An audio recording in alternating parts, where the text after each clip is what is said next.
Some love letters are never meant to be sent, but always meant to be found. Hidden in dusty attics and forgotten boxes, they wait patiently for the perfect moment to rewrite two hearts that never stopped beating as one.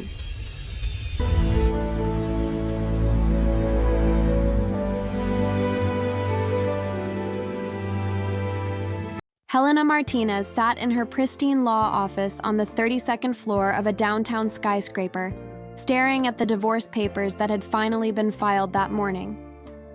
At 40, she had built an empire of success around herself, partner at one of the city's most prestigious law firms, a penthouse apartment, a reputation that commanded respect in every courtroom.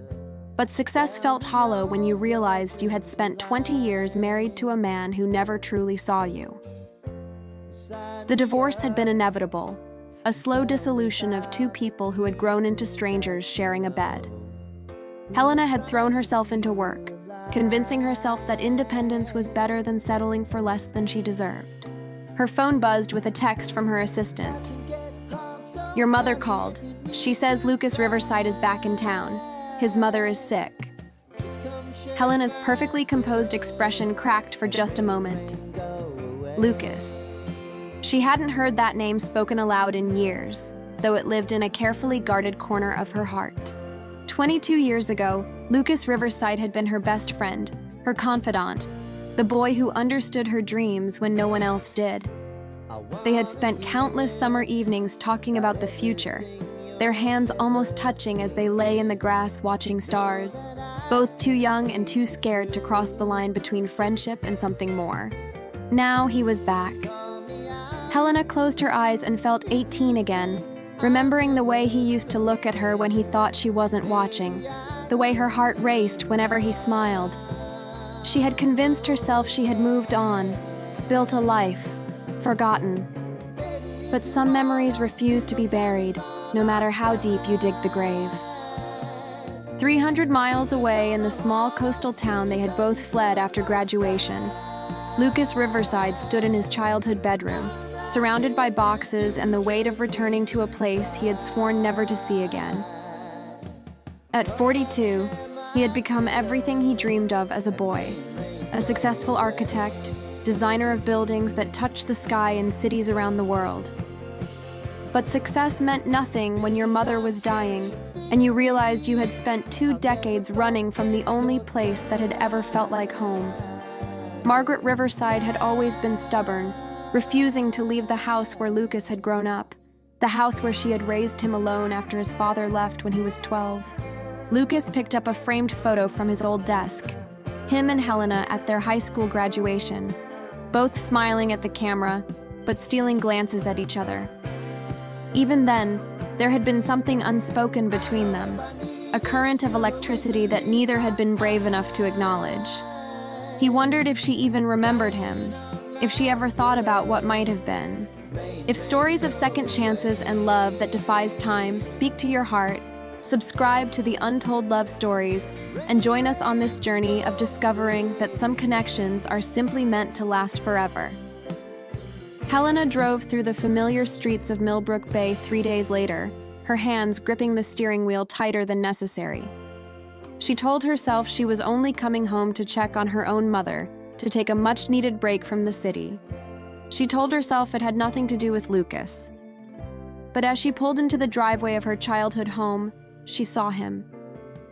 Lucas was standing in his mother's garden next door, taller than she remembered, his dark hair now touched with silver at the temples. He wore a simple white shirt and jeans, and when he looked up and saw her car, time seemed to fold in on itself. They stood there for a long moment, separated by a low fence and 20 years of careful distance.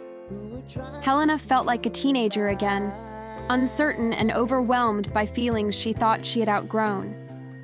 Lucas looked older, more weathered by life, but his eyes, those warm brown eyes that had once been her safe harbor, were exactly the same.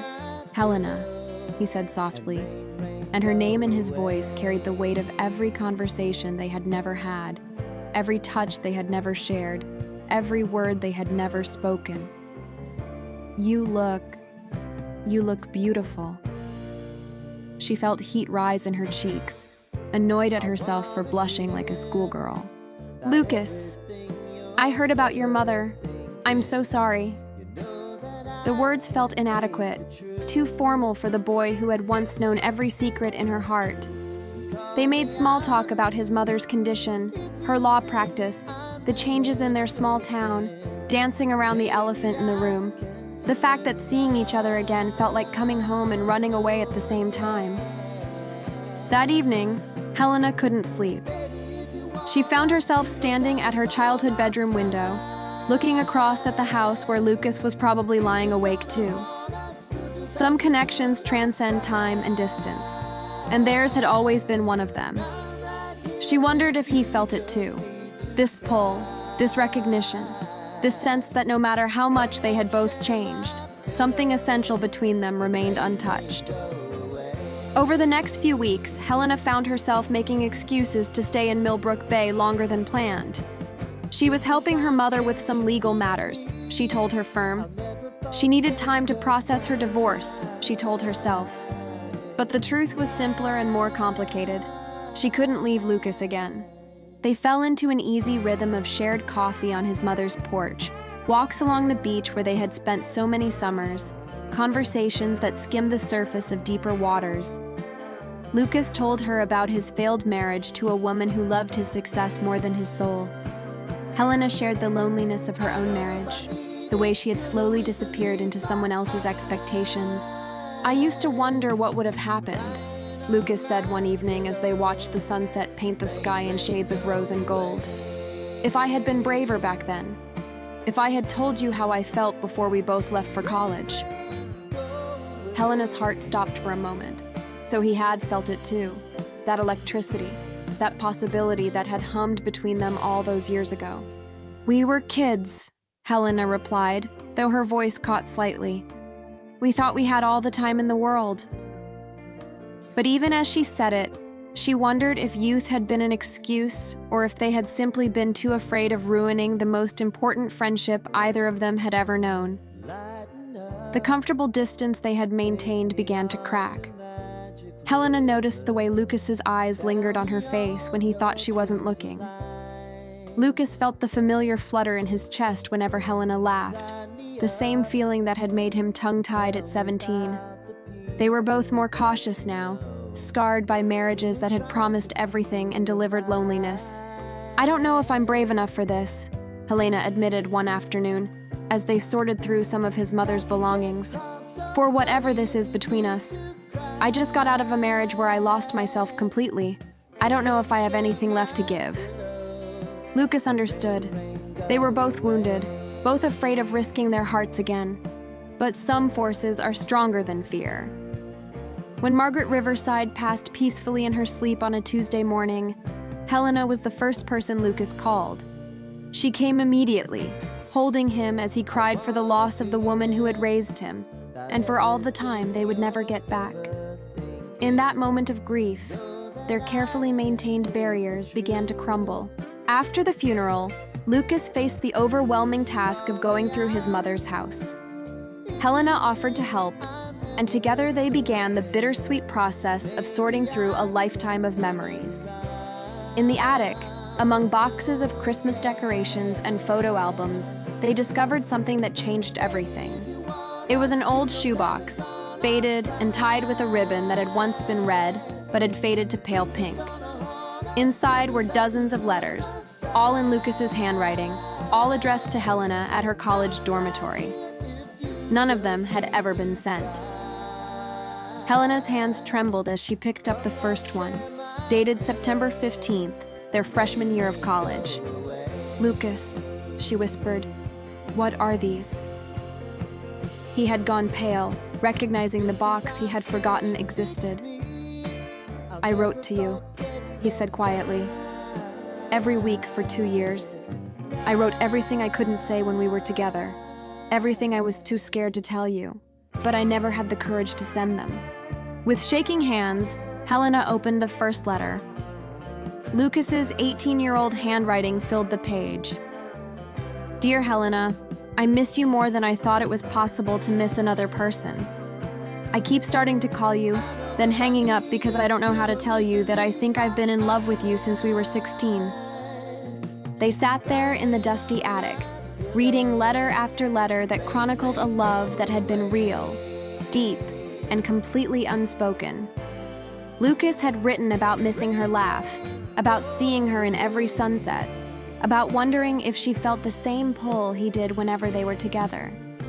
The letters painted a picture of a young man desperately in love, but convinced he wasn't worthy of the girl who seemed destined for greatness. "Helena, I need you to know," Lucas said, his voice rough with emotion. Every word in those letters was true then, and somehow, impossibly, every word is still true now. I never stopped loving you. I just learned to live with the ache of it. Helena felt tears streaming down her face, 20 years of wondering and regret crystallizing into this moment of perfect clarity. "I would have written back," she whispered. "If you had sent them, I would have written back. I was waiting, Lucas. I was waiting for some sign that you felt what I felt, that you saw me the way I saw you. I thought your silence meant you had moved on, that our friendship was all you had ever wanted from me." The revelation of the letters changed everything between them. 20 years of carefully constructed walls crumbled in the space of an afternoon. They talked until dawn, sharing all the words they had never spoken, all the feelings they had buried, all the what-ifs that had haunted their separate lives. "We were such cowards," Helena said, laughing through her tears. "Two intelligent people too scared to risk telling the truth." Lucas reached for her hand, the first time they had really touched since they were teenagers. The contact sent electricity through both of them, a current that time had not diminished. "Maybe we needed those 20 years, Lucas said softly. "Maybe we needed to grow up, to learn who we were separately, to make our mistakes and find our way back to each other when we were ready to love with our whole hearts, not just the inexperienced hearts of 18-year-olds. Helena looked at this man who had somehow remained constant in her affections despite decades of distance, and she realized he was right. The love she felt for him now was deeper, more mature, more real than the uncertain flutter of teenage attraction. This was the love of a woman who knew what she wanted and wasn't afraid to reach for it. "I'm not the same person I was at 18, she said, her fingers intertwined with his.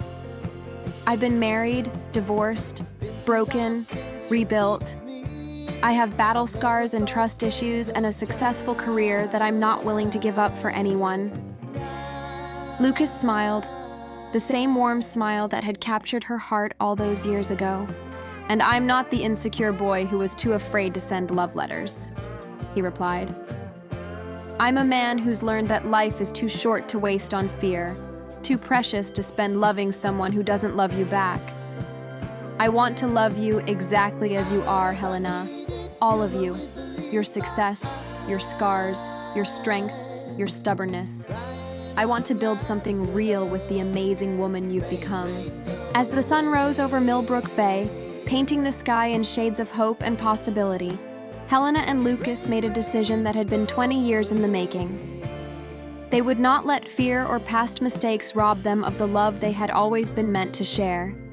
They were older now, wiser, and finally brave enough to write the story they should have written long ago.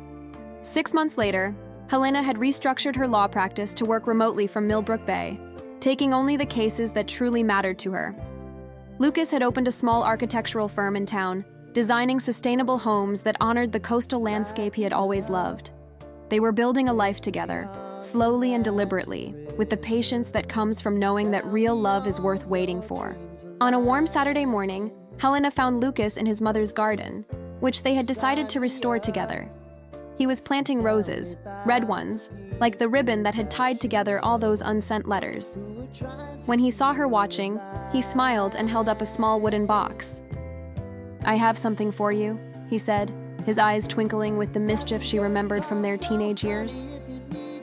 Inside the box was a key and a small note that read, "To the post office box where I'm going to send you love letters every day for the rest of our lives. We have 20 years of correspondence to catch up on." Helena laughed, the kind of deep, genuine laughter that had been missing from her life for too long.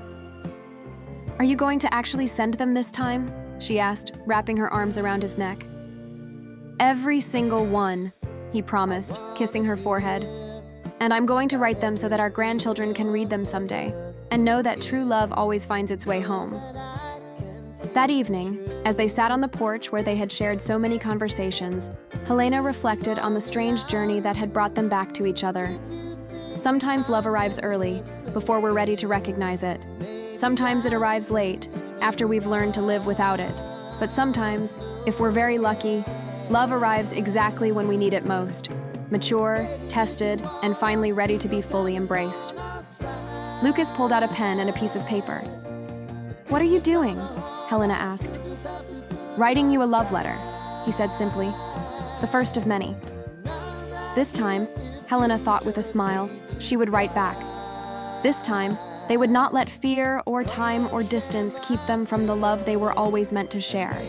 Some love letters are never meant to be sent, but always meant to be found. And sometimes the most beautiful stories are the ones that begin with the simple phrase, "It's never too late to say I love you." If this story touched your heart the same way it touched ours in telling it, leave a like so we can continue bringing these narratives that celebrate the power of love that transcends time. Subscribe to the Untold Love Stories and ring the bell, because every week we share new stories of souls who found their way back to each other against all odds. Stories that might inspire you to believe that it's never too late for your own second chance at love. In the comments, tell us, do you believe some people are meant to find each other no matter how much time passes? Your stories inspire us to create even more touching narratives. Until the next episode, remember, true love doesn't have an expiration date, and sometimes the best stories are written by hearts that have learned to wait.